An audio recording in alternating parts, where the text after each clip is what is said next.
Sanksi pemberhentian tetap atau pemecatan diberikan Komisi Yudisial KY dengan hak pensiun kepada 3 hakim yang menjatuhkan vonis bebas kepada terdakwa Gregorius Ronald Tanur atau GRT dalam kasus pembunuhan Dini Sera Afrianti.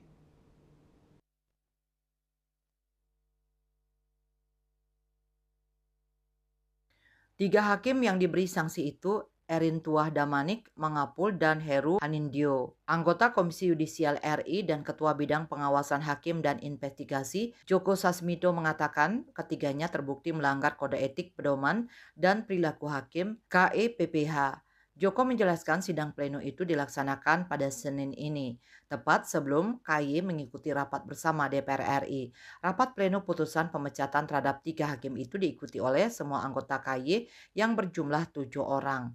Berdasarkan sejumlah temuan, Joko memaparkan bahwa para hakim itu membacakan fakta-fakta hukum dan pertimbangan hukum terkait unsur-unsur pasal dakwaan yang berbeda antara yang dibacakan di persidangan dengan yang tercantum dalam salinan putusan perkara nomor 454 garing PD titik B garing 2024 garing PN titik SPY.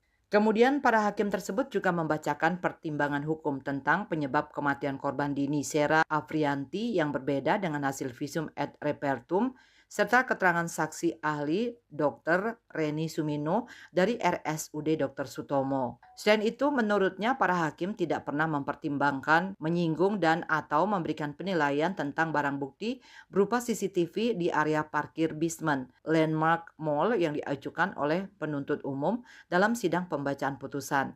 Dengan adanya pemberian sanksi itu, Wakil Ketua Komisi 3 DPR RI Habibur Rohman mengatakan bahwa putusan bebas yang dilakukan oleh Pengadilan Negeri Surabaya kepada Ronald Tanur itu cukup fenomenal karena menyita perhatian publik. Dia pun menilai bahwa KY juga telah bekerja maksimal terhadap adanya kasus pelanggaran kode etik itu.